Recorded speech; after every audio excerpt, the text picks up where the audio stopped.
Dere har en gjest på hotellet her, som heter Konstantin Minikov.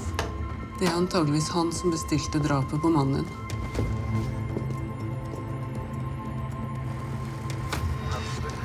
I'll do whatever it takes to save your daughter. Hvem er det som visste om kidnappingen? Ja, jeg angrer på at jeg ikke drepte André. Man burde være konsekvent overfor barnet. Jeg skjønner bare ikke hva du skal få ut av dette selvpåførte asylet ditt. Har vi mulighet til å dresse opp en gruppe som er Forsvarets spesialkommando? Vi har analysert stemmen. Den har likhetstrekk med Jesper Berg. Derfor er vi nødt til å arrestere Jesper nå.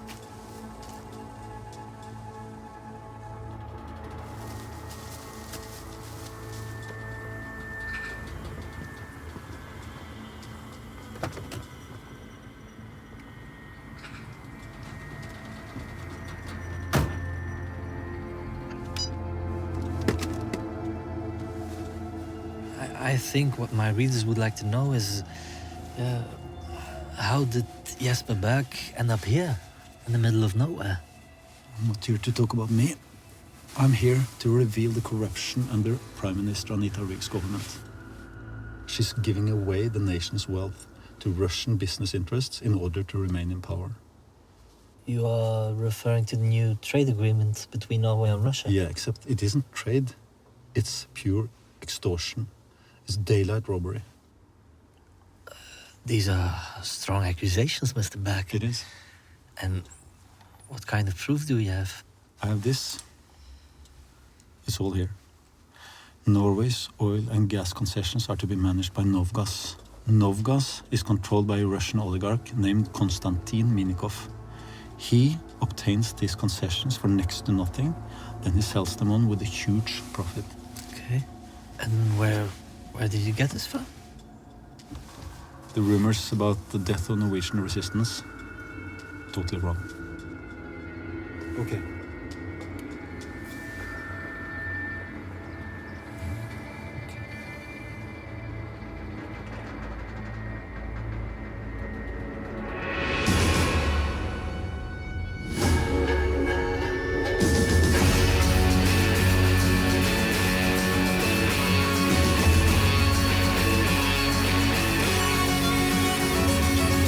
Once you were on Seafolk and you sailed upon the sea, crossed a roaring ocean with the devil at your heels. All that time has come again now. I'll tell you how this will unfold. I want to see the Western Ocean painted black and gold. Welcome to the seaside. It's been occupied. Bow to the bottom and behold the motherland of black and cold.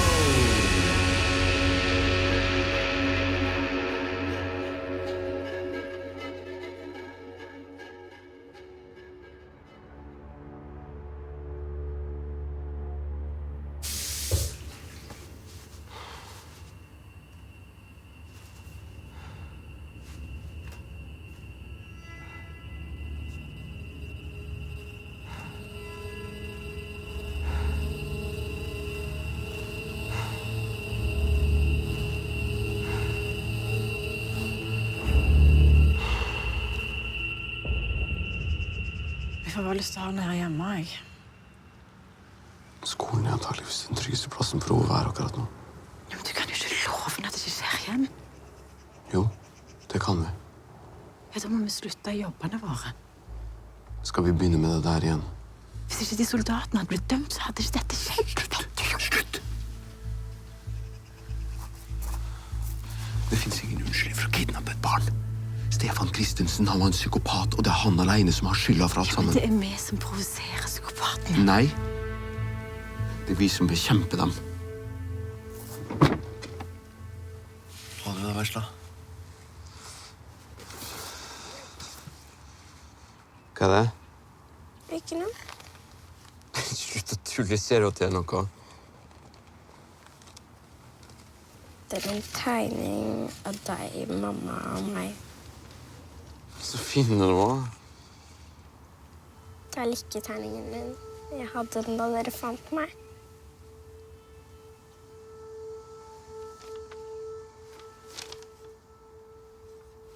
Hva er det for noe? Jeg vet ikke. Se. Jeg kan love at det kommer ikke til å skje igjen, fordi jeg skal passe på det. Sånn.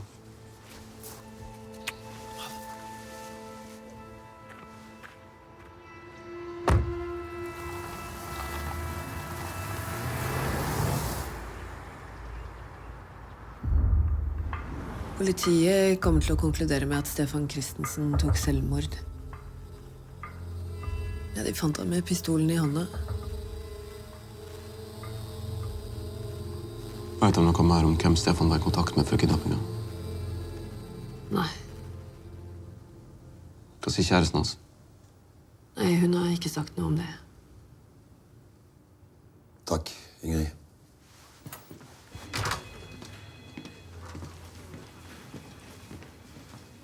Vi informerer deg kun som pårørende, Hans Martin.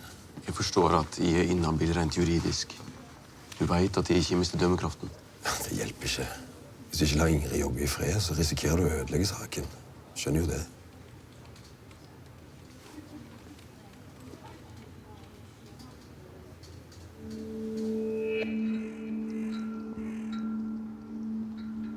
Олигарх в скандале коррупции.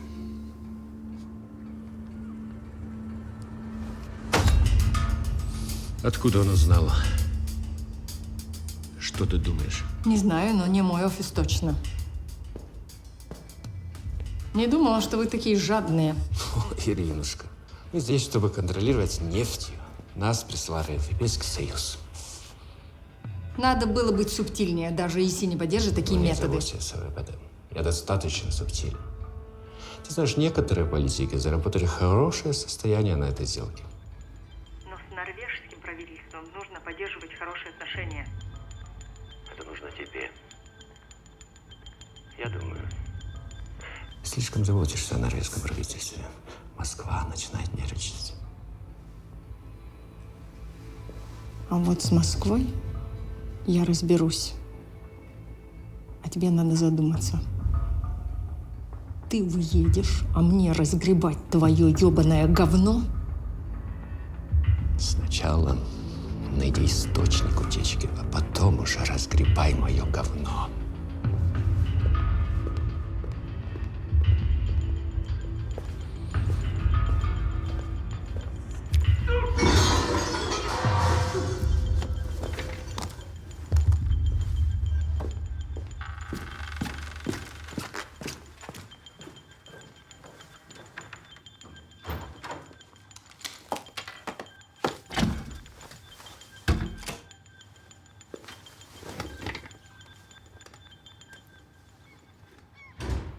Сергея найдите мне!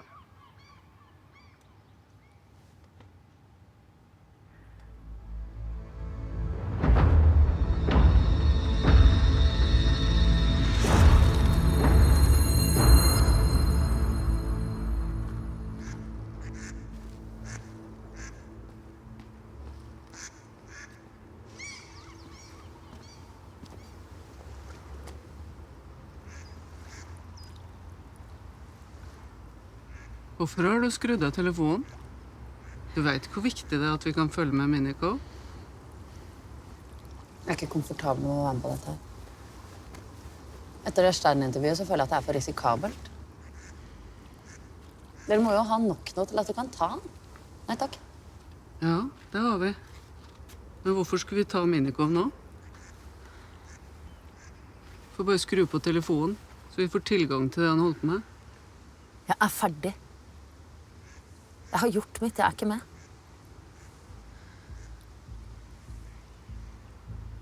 Hvis ikke du samarbeider, så kommer vi ikke til å beskytte deg heller. Minnikov en farlig mann. Tenk om å finne ut hva du har gjort.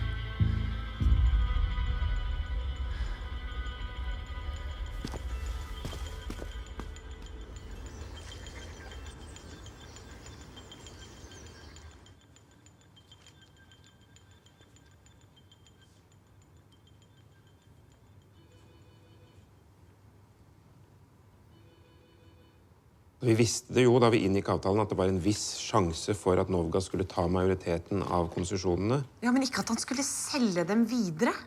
Under bordet. Sidorova bekreftet akkurat møtet deres.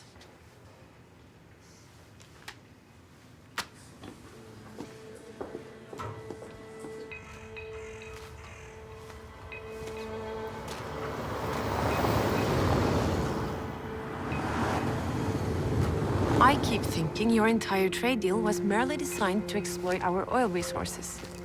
You should have asked Minenkov when he was sitting at table. We will have to investigate these claims. Why? Because this scandal leaves me far too vulnerable for criticism. But both our economies profited from this trade deal. We will cancel the trade deal. Unless Russia launches their own investigation with the intent of charging Minnikov for corruption and return Novgas assets to us. Minenkov is a very powerful man in Moscow. More powerful than you? Not if you give them a Jesper Berg.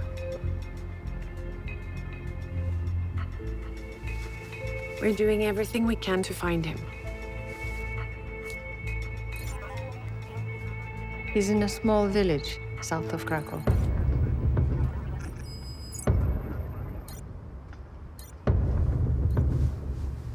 What, he's in Poland? Yes, got shelter from some minor Ukrainian separatists. Share common hatred for Russia. We'll get in touch with Polish authorities then. Free Norway is diminishing. And Jesper Berg does not have much money to pay separatists. So they could be persuaded to sell him. You mean for ransom? Mm-hmm. But not to Russia, to Norway. Jesper Berg always treated you like a little girl. Give him to Russians, and your government will get Minenkov's share back.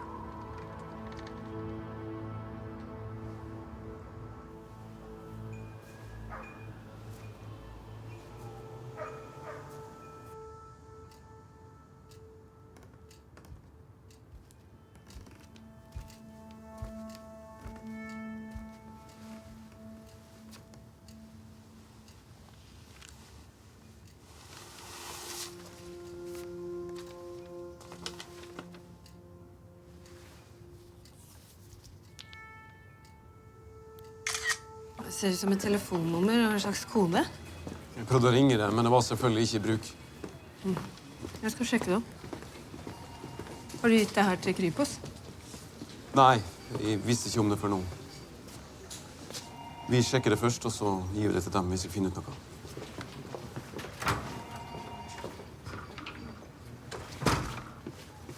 For 17 år siden så kom kjæresten min Faisal Abdi til Norge. Da var han 6 år gammel og hadde aldri opplevd fred. Familien hans fikk et sted å bo, og han fikk lov til å begynne på skole. Og han kunne endelig sove trygt. Og den dagen han fikk innvilget sitt statsborgerskap, så var han så stolt. Han ville gå inn i militæret, for han ville forsvare de tinga som gjør at han elsker Norge. Og nå sitter han i fengsel for å ha forsvart landet sitt. Du, det er 100 000 som har sett den videoen. Tuller du, eller? Nei. Det bare øker. Altså, det er jo helt sykt. Tenk om bare halvparten av de der begynte å demonstrere, da. Ja. Vi må finne på noe lurt. Vi må bare utnytte det her, altså. Se på de tallene, da. Nå som PST har truet med å varetektsfengsle meg. Please, Leon. Du er jo et geni. Jeg er den eneste her i familien som tjener penger. Og de jævla russiske bolighaiene, de har bare satt opp leia. Ja, unnskyld. Unnskyld. Jeg finner noen andre. Sorry. Nei, ikke si sorry. Du trenger ikke å si sorry. Jeg skjønner det kjempegodt, og jeg er glad for at du er ærlig. Vi snakkes da.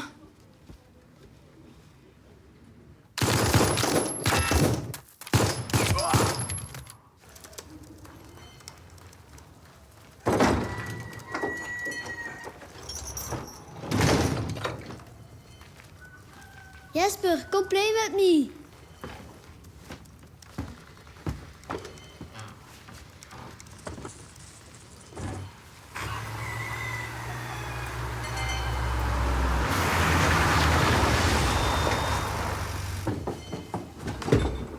Radek, idź do pokoju.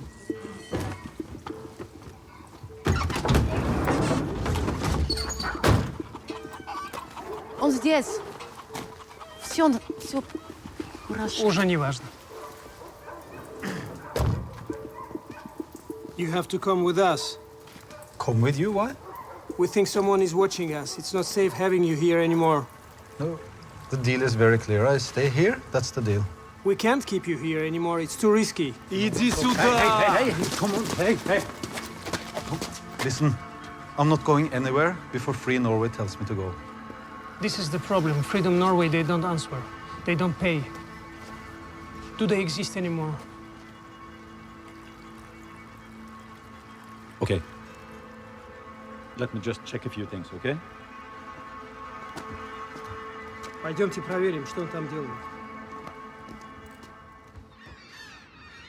Det er altfor stor risiko å ta. Hvis det kommer ut at vi har betalt for å få Jesper ut, vil det legge grunnen for andre terrorister og kidnappere. Jeg er helt enig. Vi gir ikke etter for terroristers pengekrav på denne måten, og faren for at dette kommer ut er stor. Djupvik, hva tenker du? Vi tenker at dette er den sikreste måten å få han ut på. Vi har allerede etablert kontakt med gruppa via polsk politi. Vårt team står klar til å aksjonere så snart vi får grønt lys herfra. All erfaring tilsier at alle involverte i denne saken her, de er interessert i at dette skal gjennomføres på en ordentlig måte. Det gjelder også separatistene, for de har et rykte å ta vare på. Uansett så vil dette være mye mindre risikofylt enn det vanlige. En skarp operasjon, som da vil være det alternativet. Og hva vil være den offisielle versjonen? At han ble pågrepet, eller at han meldte seg selv. Jesper Berg vil uansett ikke ha noe med denne her terrororganisasjonen å gjøre. Det er jo helt umulig å forutse hva Jesper kommer til å si. Uansett, vi får ham hjem. Hold det så diskret og så litt som mulig. Greit.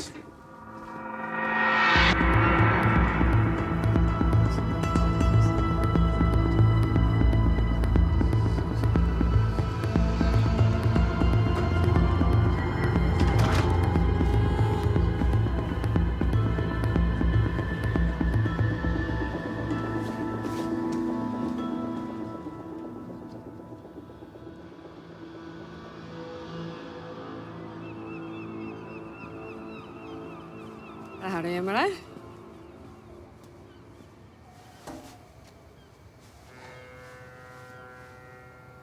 Jeg sjekket ut de tallene. Det ga ingenting. Hva var det da? Det ene var nummeret til en kontanttelefon som han og Cecilie har brukt. Og det andre var PIN-koden til en app som heter Telegram. Den appen som er selvdestruktiv? Ja. Alle meldinger var slettet. Ingen måte å gjenopprette meldingene på? Nei, jeg fant noen nummer, men de er selvfølgelig kryptert.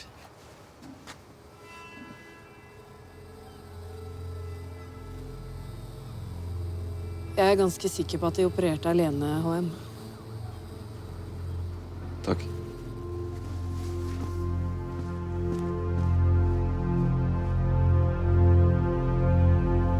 Мы тут торчим, блин, из-за вас. Вы что, офигели, что ли? Вы проверяли там или нет? Мы проверяли там, все без Чё ты стоишь здесь как болван какой-то? Проверяли. А что мне делать? Не надо человека отвезти вовремя. Поймают. Тебе нечего делать. Let's move. You guys are okay? Everything is okay. Come on, we're late. Заходи. Vi er klare. Vi tar kun en av bilene, og så fordeler vi oss på de polske når vi er på meetupen. Du kan hente bilen, og så møter du oss her fremme.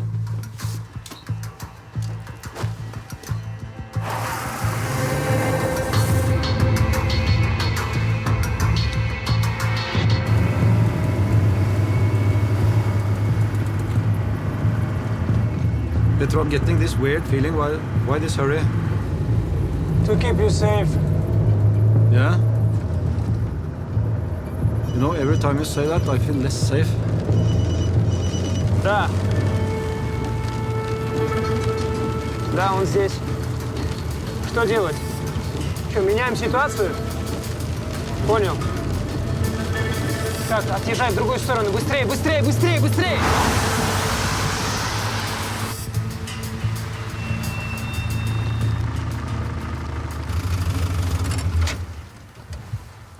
Ты западня. Что? О чем ты? Русские за этим стоят. Нет, это норвежская полиция, я точно знаю. Да, до тех пор, пока его не передадут. После этого, как его передадут, контроль перейдет к русским, и нам крышка. Да нормально все будет. Сдадим по-тихому и поехали. Подожди, пуля в лоб. Ты слушай, ты хоть знаешь, сколько они нам должны заплатить за эту работу? Это уже не важно. Мне не важно. Я думаю о своих детях, о своем будущем. Мы должны думать о своем будущем. Если мы сейчас дадим им этот шанс... What's the problem here? Petro, what's the problem? Down that road, there is a team of Polish and Norwegian police waiting for us to deliver you to them. For a nice sum of money. You're selling me? Да нормально будет. Это вам нормально, мне ненормально. У меня дети. You're not resistance fighters. You have no ideology. You're traitors. You're a fucking bunch of low-life criminals. That's what You want to know why we have not sold you? Because I just heard that Russians will take you after delivery. We have standards you are not worthy of. Приехали. No. Ходим. Listen. Hey. Take it easy. Run.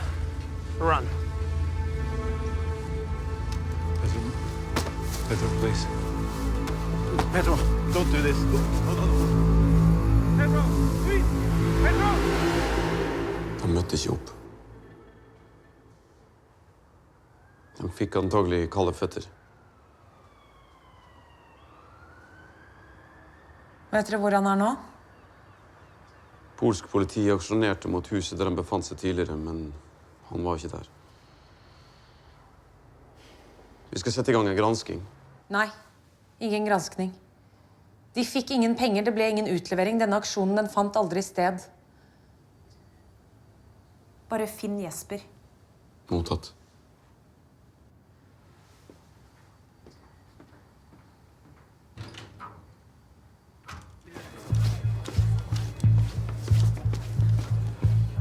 Tom klarte å knekke krypteringen. Det telefonnummeret her var et av numrene på Telegram-appen. Se her. Og først så ledet det ikke til noen ting, men så, i dag, så dukket det opp i en helt annen sak.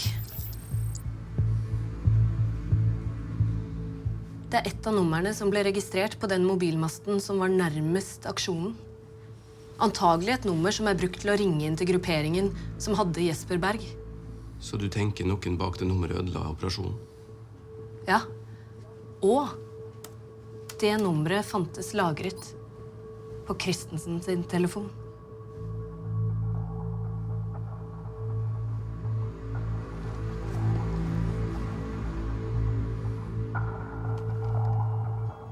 Men skulle ikke du holde deg utenfor denne saken?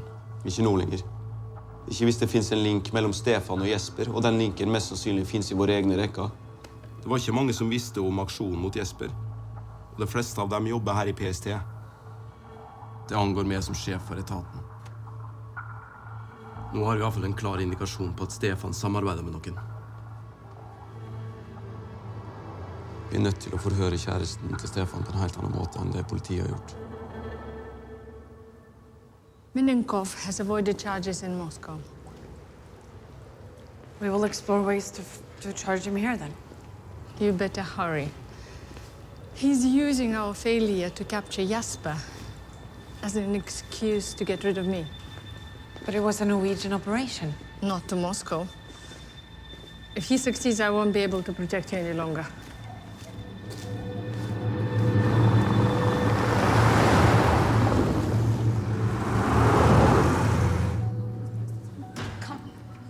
Is it okay? So we will wait a second. We'll put Nadia. it. Excuse me, but what's this? New chairs for the dining room. Aren't they nice? Yes, but when did we decide that we needed new chairs for the dining room? No, but these are just samples. That's not my question. I have some new ideas how to make this place a little bit more distinguished. I already talked with my father. Okay. Come. We'll put them in the winter garden.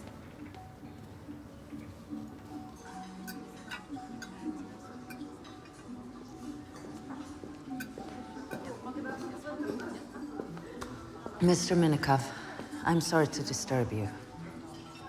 I really think we need to talk about how we are going to run this hotel. Okay. The sooner the better, actually. Fine. Great. Today? No, not today. Tomorrow, then? Tomorrow will be fine. Great. Thank you.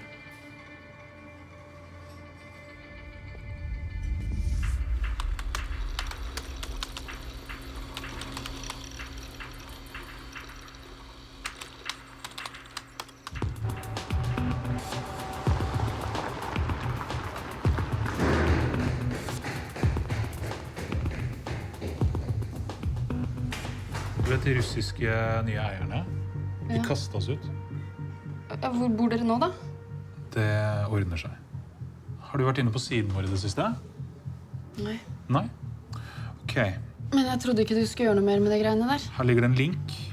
Hvis jeg trykker på den linken, så begynner jeg å laste ned en app som jeg har laget. Og når den appen er installert, så aktiverer den automatisk stedstjenester på mobilen. Det betyr at da vet vi hvor alle som har lastet ned den appen befinner seg hele tiden. Ok, så går jeg hit. Sånn. Det her det er Oslo. Og alle de grønne prikkene som du ser, det er folk som har lastet ned appen. Er det så mange? Ja, ja. Og det blir bedre hvis jeg trykker sånn her. Så begynner telefonen til disse her å dure. Og så forteller appen dem at de skal samle seg, danne et symbol og legge seg ned.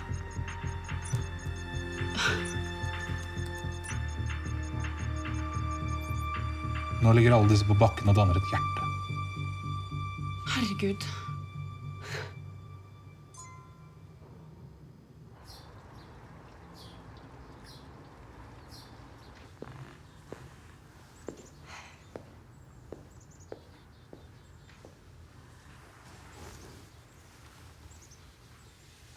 Are you tired?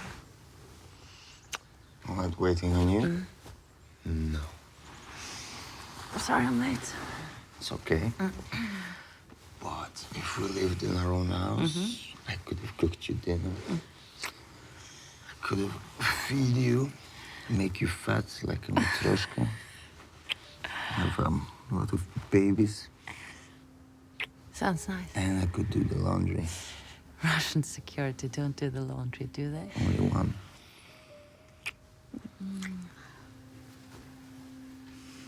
What's wrong?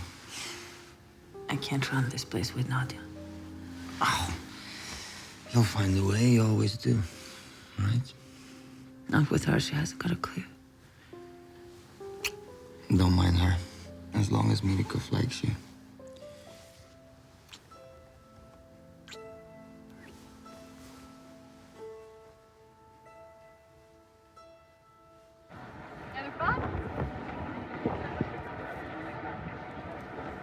Free our soldiers! Free En helt ny aksjonsform sprer seg nå i rekordfart. Det dreier seg om en mobil app som gjør det mulig å lage en demonstrasjon samtidig fra flere steder i landet. Ja, til og med på tvers av landegrensene. Deltakerne, de får et signal, og så blir de bedt om å poste en video av sin egen aksjon. Og så etter hvert som deltakerne poster sin egen video, ja, så danner de til sammen en figur. Og nå har dere sikkert forstått hva det blir demonstrert mot. Kystvaktsoldatene sitter ifølge demonstrantene uskyldig dømt i norske fengsler. Tenk å kunne ligge her og lage ord eller noe, sammen med mennesker fra Oslo, Bergen og Stockholm. Ja, men kan du ikke bare laste ned appen selv, da, så kan du bli med?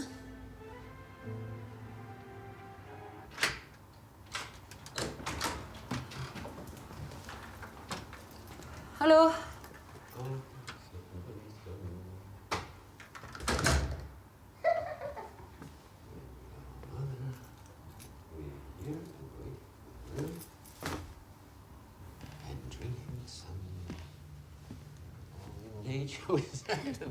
With horses, maybe? Hello. Hey, here you are, Bente. Hello. This young lady here was so kind as to allow me to eat here with her. I even got some chocolate milk. Datteren har en hest som jeg kanskje kan få ri på en gang. So I came to discuss our hotel now.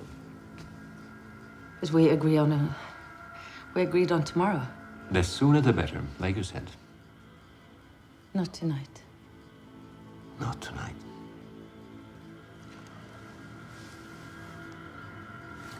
You were not in your office, so I expected you to be here. At home.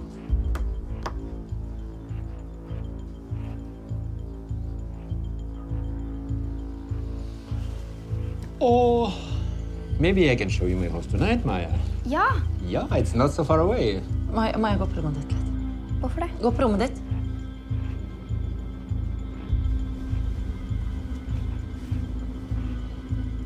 We'll do it another day. Okay. Let's talk about this now. Let's go to the hotel.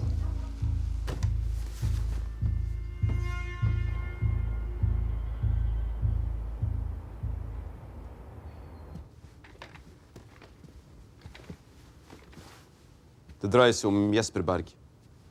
Vi har mottatt en video fra polsk politi. Statsministeren må forberede seg på sterke bilder. Тащи его! К дереву, к дереву! Иди, Олег, пошел! Так, стреляй! Стреляй! Тащи его! Тащите его тело туда, куда-нибудь. Неважно, куда, вряд ли важно.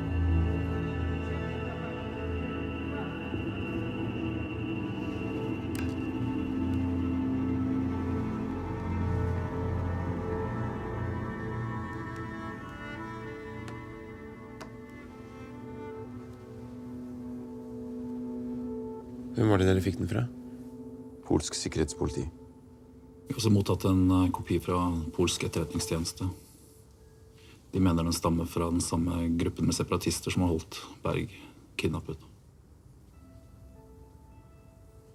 Har noen tatt ansvar for dette? Nei. Dette må ikke komme ut nå. Ikke før vi har lagt en strategi for hvordan dette skal offentliggjøres. Vi må for all del unngå en martyreffekt. Takk.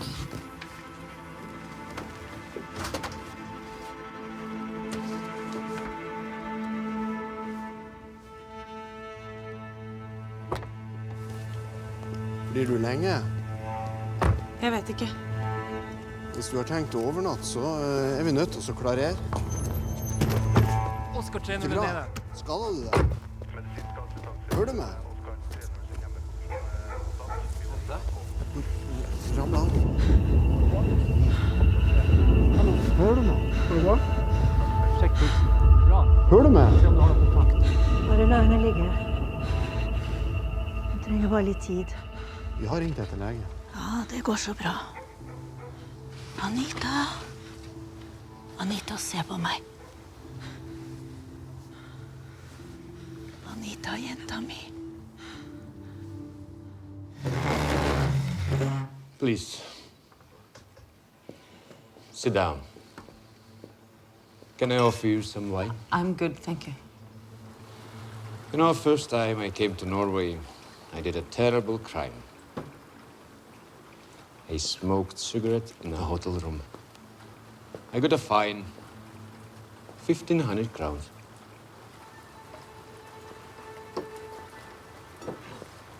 That would be about the same in Russia now, wouldn't it? No, not for me. I think both of us are after the same thing, Mante, to get the most out of the situation. You see, this country is getting filled up with Russian tourists and you start a hotel. I see one of the world's largest reserves of oil and gas is in my range, and I take advantage of that. It's so simple. It's so simple. Everyone thinks that the Russians are so conspirative, that they have a lot to cover up. But not me. No. You can ask me anything you want, and I'll answer you honestly. All you need to do is just ask, Bente. Ask.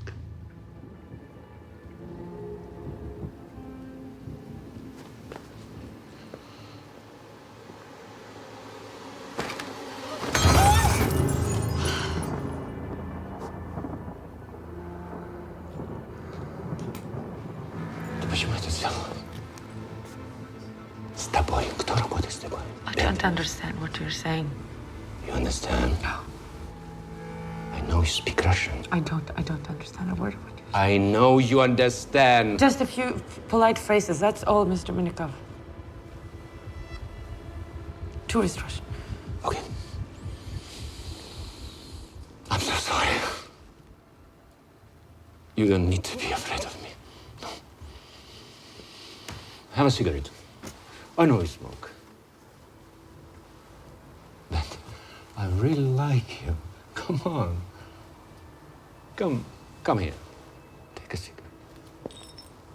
Oh, chat.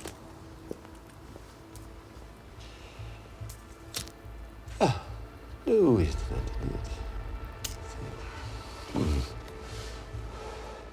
I'm feeling better. Nikolai, давай закурим, Николай, давай закурим, Николай, давай закурим. It's a Russian song.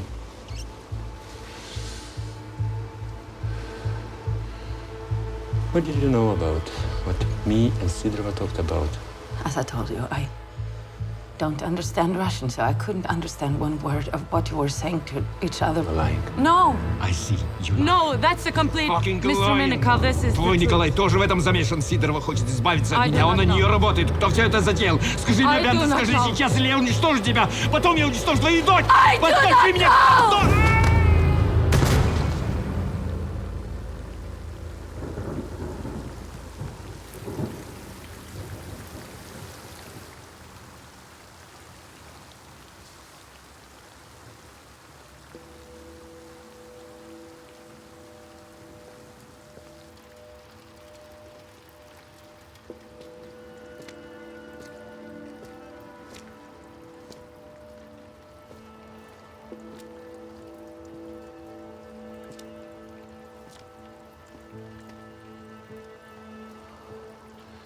Go back to the room. Remove all evidence that you were there. Take a shower, burn your clothes. I can't go home to Maya like this. Bente, go home. I can't go home to Maya. Go home, Bente. Now. Go.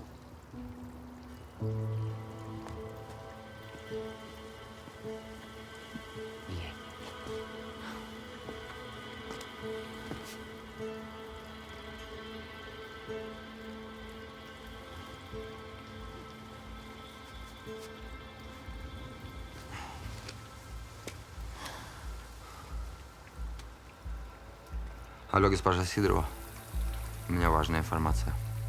Насчет Минякова.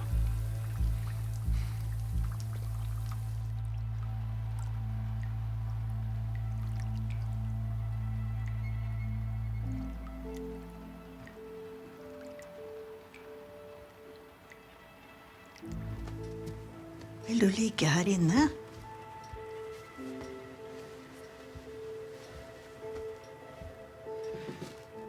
Vurderte du noen gang å bytte seng etter at pappa døde? Nei, hvorfor skulle jeg det? Blir det ikke trist?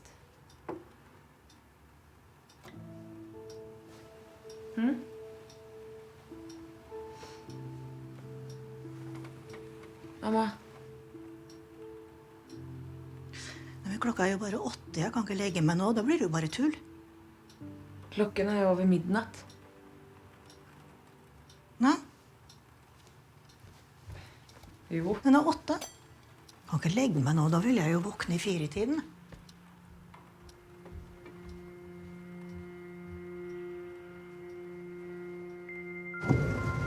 Nein, Frankreich kann hier nicht weiterhin ständig irgendwelche Sonderkonditionen bekommen. Ihre wirtschaftlichen Probleme müssen Sie schon selber regeln, nicht wir. Ja, das sehe ich genauso. Alle Mitgliedstaaten gehören gleichermaßen zur Familie. Aber wenn Sie einem Ihrer Kinder Geld leihen... Sekunde bitte. Bleiben Sie dran. Hallo, Schätzchen? Ja, mach ich. Wie geht's, Whisky? Oh, Ihr armes Ding. Ja, wir bringen Sie morgen zum Tierarzt. Ich dich auch. Bis später.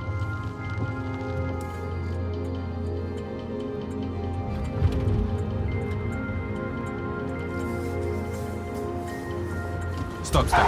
Monsieur Teichmann, restez ici. Je vais voir. Main en l'air. Restez calme. Qui êtes-vous? Mr. Teichmann muss, mettez-vous à plat ventre. Halt. Das ist ein alter Bekannter. Restez ici dans la voiture. Oui, monsieur. Jesper. It's so good to see you, my friend. German intelligence believes you're dead. Oh, yeah, I know. I'm sorry. I had to find a way to get under the radar, so... Oh, I'm glad you're still alive. So am I. You know, Rudi, I need a place to stay. You wouldn't come over just to ask me for that. I know you, Jesper. You do know me, so you know I'm not a criminal. I'm gonna need your help to raise my case with the Foreign Affairs Committee. Please, Rudi. Jesper, it won't work. I'm afraid you're interviewing Stan. Made some of my colleagues in the European Parliament very nervous. You want some money? Yeah. Money? Yeah. Come on. Rudi, come on. No, take it. Come on. It's yours. I thought we were all friends. Yes, we are friends. But it's only a question of time before my guards realize you're a wanted terrorist. They're gonna come after you. Sorry, Jesper.